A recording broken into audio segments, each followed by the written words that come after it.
हमारे साथ एक जो है कॉलेज के एक फ्रेंड के बारे में बात कर रहे हैं, टॉपर था वो, है ना। अब साथ में पढ़ रहे तो फ्रेंड ही अपने साथ नहीं, तो वो क्या था ना कि जो है सही में ये रियल बेस वाली जो भी हम बात करते हैं रियल बेस स्टोरीज के बारे में बात कर रहे हैं। तो वो क्या था ना कि जो है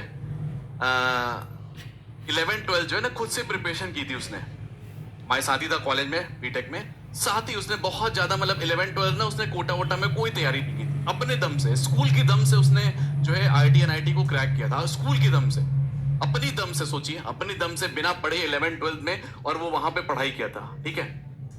अब आया वहां पे कॉलेज में आया, इंजीनियरिंग कॉलेज में आया, first year topper, rank 1, second year rank 1, third year rank 1, fourth year rank 1, सीधे सीधे समझ लो गोल्ड मेडलिस्ट था वो बच्चा, गोल्ड मेडलिस्ट, समझ रहे हो। एक कॉलेज में आईटी एनआईटी के कॉलेज में गोल्ड मेडलिस्ट बनना ही बहुत बड़ी बात होती है। तो बच्चा क्या था, गोल्ड मेडलिस्ट था। उसने आज तक कोई भी इवेंट होता रहा, कल्चरल वाले कोई भी इवेंट में पार्टिसिपेशन नहीं, कोई भी दुनियादारी से कोई मतलब नहीं, सिर्फ और सिर्फ पढ़ाई और कुछ भी नहीं। कोई भी इवेंट चल रहा है, कोई पार्टिसिपेशन नहीं, कोई भी, किसी भी, कोई भी, चाहे टेक्निकल फेस्ट चल रहा है, कल्चरल फेस्ट चल रहा है, दुनिया का कोई कार्यक्रम चल रहा है, फ्रेशर पार्टी हो रही है, फेयरवेल पार्टी हो रही है, कहीं नहीं दिखना है, सिर्फ पढ़ाई। जैसे 11-12 में बच्चा पढ़ाई करता है ना 18-18 घंटे, वैसे ही वो पढ़ाई कर रहा था वहां पे। जबकि कॉलेज में कोई पढ़ता नहीं है, कॉलेज में आधा घंटा भी पढ़ ले बहुत बड़ी बात है, पढ़ते ही नहीं है बच्चे, आखिरी के दिन ही पढ़ते हैं, जब एग्जाम होता है ना उसके आखिरी दिन ही पढ़ा जाता है। तो वो क्या था ना कि सिर्फ और सिर्फ पढ़ाई किया। 4 साल उसने रगड़ के मेहनत की, रगड़ के, समझो रगड़ के। यहां बैठ के अपन बैठ के मस्ती कर रहे हैं, चिल मार रहे हैं, घूम फिर रहे हैं, गेम खेल रहे हैं, और वो बैठ के बेचारा पढ़े पढ़ाए गोल्ड मेडलिस्ट बन रहा है ना।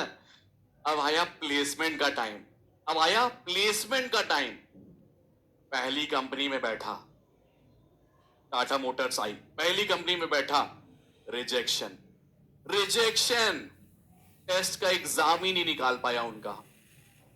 सोचिए गोल्ड मेडलिस्ट, उनका एग्जाम नहीं निकाल पाया। टाटा मोटर्स पहली कंपनी आई, rejection. Next company Maruti Suzuki आई, रिजेक्शन। होंडा आई, रिजेक्शन। होंडा ही आई क्योंकि हम लोग, मैं मैकेनिकल से था, तो मैकेनिकल में यही मतलब जैसे ये वाली कंपनी सी आती है, जो ऑटोमोबाइल सेक्टर है ना वही आता है, तो पावर सेक्टर आता है, एनर्जी वाला सेक्टर। रिजेक्शन, समझ रहे हो, लगातार 4 रिजेक्शन, अंदर से एक डिमोटिवेशन, डिमोटिवेशन। मेरे भाई क्लास का टॉपर, गोल्ड मेडलिस्ट, 4 साल रगड़ा गया, रिजेक्शन पे रिजेक्शन। और मैं अब रियल कहानी बताएं, उसके पापा जो थे ना, ऑटो चलाने वाले थे, समझ रहे, ऑटो चालक, रिक्शा पुलर थे उसके पापा। मैं, हम लोग देख के शौक हो जाते रहे, वो बच्चा इतना इसलिए मेहनत करता था क्योंकि वो रिक्शा पुलर का बच्चा था।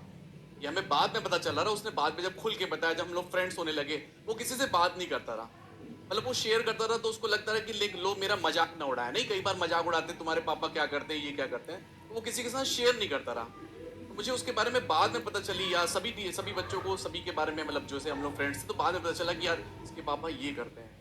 तो यार बहुत ही बुरा सा फील हो रहा था कि यार वो मतलब हमारे से ज्यादा उसको बहुत इंपॉर्टेंट है उस जॉब की, मतलब हम तो चलो कहीं ना कहीं से सेटल कर लेंगे, बट उसका इतना टॉपर्स होना और लक फैक्टर भी होता है, वो काम ही नहीं कर रहा था, समझ रहे हो, मतलब लक फैक्टर होता है ना, तो वो काम ही नहीं कर रहा था। 4 कंपनीज में बैठ गया, 2 महीने निकल गए, कोई कंपनी में प्लेसमेंट नहीं, जहां पे 30% 40% जो फ्रेंड्स थे, मेरा प्लेसमेंट हो गया था लगभग सबका, 30% 40% का प्लेसमेंट हो चुका रहा, और उसका प्लेसमेंट नहीं हुआ था, समझ रहे हो। उसके बाद और कंपनीज आई, वो और कंपनीज में बैठा, रिजेक्शन, 10 कंपनी में रिजेक्शन हो चुका रहा, कम 10 नहीं 12 कंपनीज में, 12 कंपनीज में रिजेक्शन बहुत बड़ी बात होती है, बहुत बड़ी बात होती है। 12 कंपनीज में लगातार रिजेक्शन, कईयों के पास 3-3 प्लेसमेंट है, 4-4 प्लेसमेंट है, 3-3 कंपनी का ऑफर लेटर रखे हुए हैं, उसके पास एक ऑफर लेटर नहीं है। गोल्ड मेडलिस्ट, कई बार कंपनी लोग रिजेक्ट कर रहे हैं, क्यों? क्योंकि you are overqualified for this, overqualified नाम के मजाक उड़ा के उसको छोड़ दे रहे हैं। कई बार वो टेस्ट नहीं निकाल पा रहा है, तो कई बार वो इंटरव्यू में बाकी चीजें नहीं बता पा रहा है, क्योंकि उसका एकेडमिकली बहुत स्ट्रांग था, बट नॉन एकेडमिक उसका बहुत वीक था। मतलब चीजों के बारे में, वर्ल्ड के बारे में एक्सपीरियंस नहीं है, चीजों के बारे में नहीं, कैसे करना है, चीजों को कैसे डील करना है, उस चीजों में थोड़ा सा वो लैग कर रहा था, चीजें बोल नहीं पाता रहा बेचारा। कई बार होता है ना, बच्चे बोल नहीं पाते हैं, जैसे उनको पढ़ने बोल तो पढ़ लेंगे, जब बोलने बोलो तो 15 मिनट भी नहीं बोल पाएंगे वो। तो वैसे टाइप का सीन था उसका। दिसंबर लग गया, दिसंबर लग गया बच्चे, दिसंबर लग गया, और दिसंबर तक मैक्सिमम प्लेसमेंट हो चुके होते हैं। मैक्सिमम प्लेसमेंट 95% बच्चे प्लेसमेंट हो चुके होते हैं, सिर्फ 5% ही बचते हैं जिनका मान लो बैक है या कुछ है, जिन्होंने मान लो फेल हो गए हैं, वैसे वाले बच्चे बचते हैं। उनमें से वो बच गया था। सोच रहे हो, बहुत बड़ी बात है बच्चे। मतलब सोच रहे हो कि उसने 4 साल मेहनत की, हम लोग को देख के तरस आता रहा उसको देख के। मतलब एक इंसान को इतनी रिक्वायरमेंट है, उसको हो नहीं रहा है, हम लोग भी परेशान थे उसका चीजें हो जाए, हमें लगता रहा उसका हो जाए भाई, किसी और का ना हो। जब जाए उसका रिजेक्शन, जब जाए सुनने, मैं बस उसी का देखने जाता रहा प्लेसमेंट हुआ कि नहीं। हम लोग का तो पता है भैया हो गया है, उसका देखने जाते रहे उसका हुआ कि नहीं हुआ, उसका हुआ कि नहीं हुआ, होता ही नहीं रहा यार। सुबह जाता रहा बेचारा, डेली जाता रहा, एग्जाम देता रहा, सब कुछ देता रहा, शाम तक उसका क्वालिफाई नहीं किया। जब लिस्ट लगती रही तो लिस्ट में उसका नाम ही नहीं रहता रहा, कुछ ना कुछ वजह से उसको निकाल दिया जाता रहा। दिसंबर के बाद लगता है लगभग कंपनीज बंद हो जाती है आना, लगभग कंपनीज बंद हो जाती है आना। 4th ईयर में प्लेसमेंट, बहुत ज्यादा डिमोटिवेशन। तो उसको फिर दूसरी चीजों की तैयारी करने लगा, कैट वगैरह की, मतलब और भी एग्जाम्स की तैयारी करने लगा। उसे ये लगा कि मेरे से ये नहीं हो पाएगा। अब अचानक से क्या हुआ, जनवरी का टाइम था।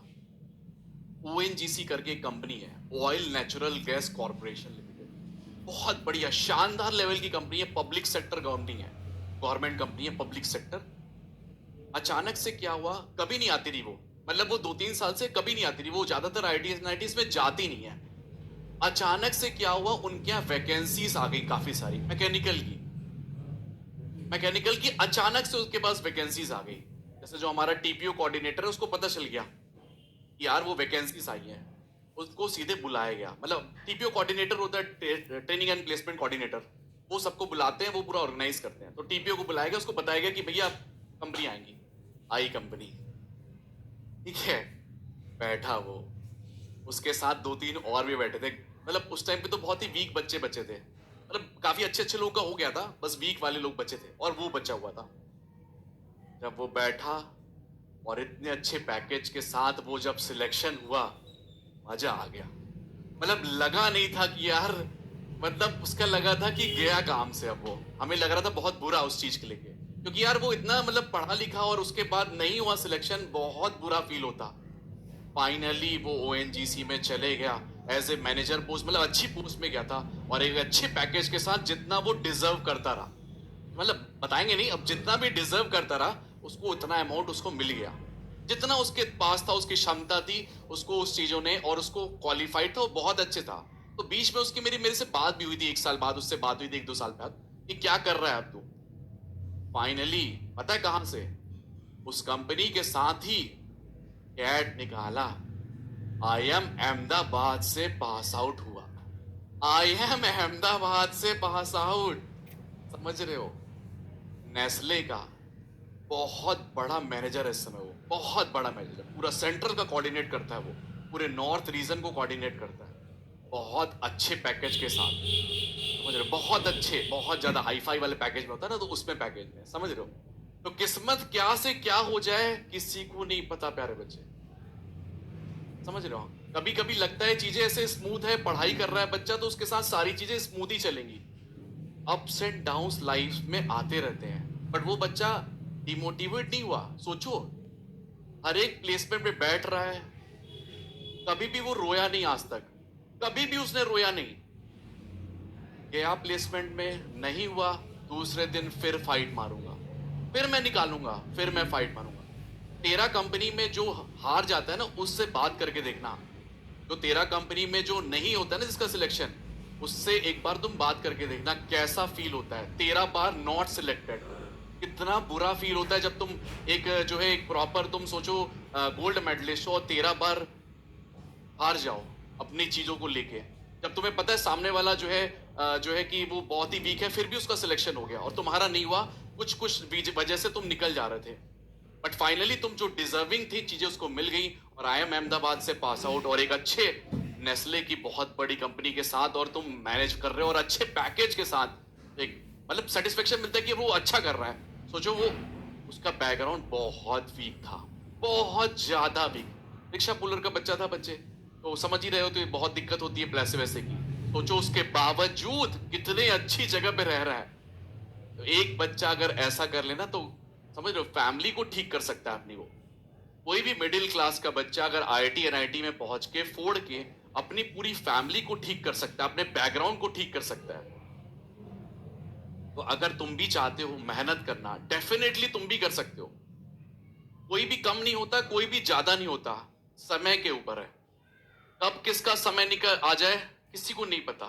क्या पता तुम ही लोगों में से बहुत सारे लोग जे एडवांस निकाल के अच्छी अच्छी रैंक के साथ एक आईआईटी एनआईटी में बैठे हो। नहीं तो कुछ भी हो सकता है, तुम्हारे साथ ही है वो बच्चा बैठा आईआईटी मुंबई में, आईआईटी दिल्ली में बैठा है, कुछ लोग हो सकता है एलपीयू में बैठे हैं, ऐसा भी हो सकता है प्राइवेट कॉलेज में कोई लोकल वाले में बैठे हैं, कुछ भी हो सकता है।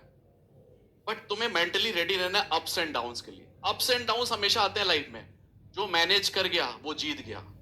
जो मैनेज कर गया, जैसे मान लो तुमने एग्जाम दिया फेल, अभी जैसे मान लो तुम टेस्ट सीरीज दे रहे हो फेल, दूसरा टेस्ट दिया फेल, कम नंबर आया, तीसरा टेस्ट दिया फेल, चौथा टेस्ट दिया फेल। देंगे हम टेस्ट, आस होना है, कब तक देंगे, देते जाएंगे, हम हारेंगे नहीं, देते जाना है टेस्ट। रुकावट हमने कहा ना कभी, तो मैं टेस्ट बिल्कुल नहीं छोड़ना है, रुकावट में कहीं खेद ही नहीं करना है। टेस्ट मतलब रुकना ही नहीं है, छोड़ना है, कोशिश करना है। नहीं हुआ कोई नहीं, नेक्स्ट टेस्ट में मैं अच्छा करूंगा, उसके बाद मैं नेक्स्ट टेस्ट में अच्छा करूंगा, उसके बाद नेक्स्ट टेस्ट में डेफिनेटली सिलेक्शन होगा। अपने ऊपर भरोसा रखोगे तो डेफिनेटली होगा। नहीं अपने आप ही तुम अगर हार मान जाओगे तो फिर नहीं होगा। अपने ऊपर भरोसा होना चाहिए, मैं कर लूंगा, I will do it, I will do it. अपने ऊपर भरोसा होना चाहिए, डेफिनेटली होगा। जब खुद पे भरोसा नहीं होता ना तो फिर सिलेक्शन नहीं हो सकता। तुम्हें खुद पे ही लगता है डाउटफुल है कि मैं क्या करूंगा, फिर क्या होगा। तुम्हें खुद पे कॉन्फिडेंस होना चाहिए कि मैं कर लूंगा, दूसरा चाहे कुछ भी बोले मैं कर लूंगा भाई, मेरे से हो जाएगा, मैं मेहनत करूंगा और होगा, डेफिनेटली होगा। किसी तरीके से बस टेस्ट देना बिल्कुल भी नहीं छोड़े। मैं बस यही रिकमेंड करूंगा, क्लासेस डेली होमवर्क और टेस्ट, बस सिलेक्शन पक्का। तुम्हारी लाइफ बहुत अच्छी हो सकती है बच्चे। लाइफ के बारे में सोचो, आज के लिए लंबी लाइफ के बारे में सोचो। तुम अपने घर के चीजें, फैमिली को, सब कुछ बेटर कर सकते हो। आज जो चाहते हो वो तुम खरीद सकते हो। जो चीजें तुम्हें नहीं है तुम्हारे पास, तुम तरसते हो चीजों को, यार मेरे पास ये होता, तरसते हैं ना चीजें कि यार मेरे पास ये बाइक होती, ये मेरे पास पैसे होते तो मैं यहाँ दुबई घूम पाता, मैं यहाँ घूम पाता। जो चीजों तरसते हो तुम तरसोगे नहीं, तुम खुद फैमिली वालों को भी एक अच्छी लाइफ दोगे, डेफिनेटली बता रहे होगा, अच्छा होगा। बस मेहनत करने की जरूरत है, समझ रहे हो। तो हो गया, बहुत सारी हो गई। एक मोटिवेशनल स्टोरी, बिल्कुल रियल स्टोरी है बच्चे, उसका नाम सुमित सिंह है। अब तुम्हें मतलब क्या ही बताया ना, रियल स्टोरी है तभी हम चीजें बता रहे हैं ना। तो डेफिनेटली अब फिर हम मिलेंगे और फिर अब इसके नोट्स तुम्हें मिल जाएंगे, पढ़ते रहे, मचाते रहे। Till that all the best to everyone, bye bye.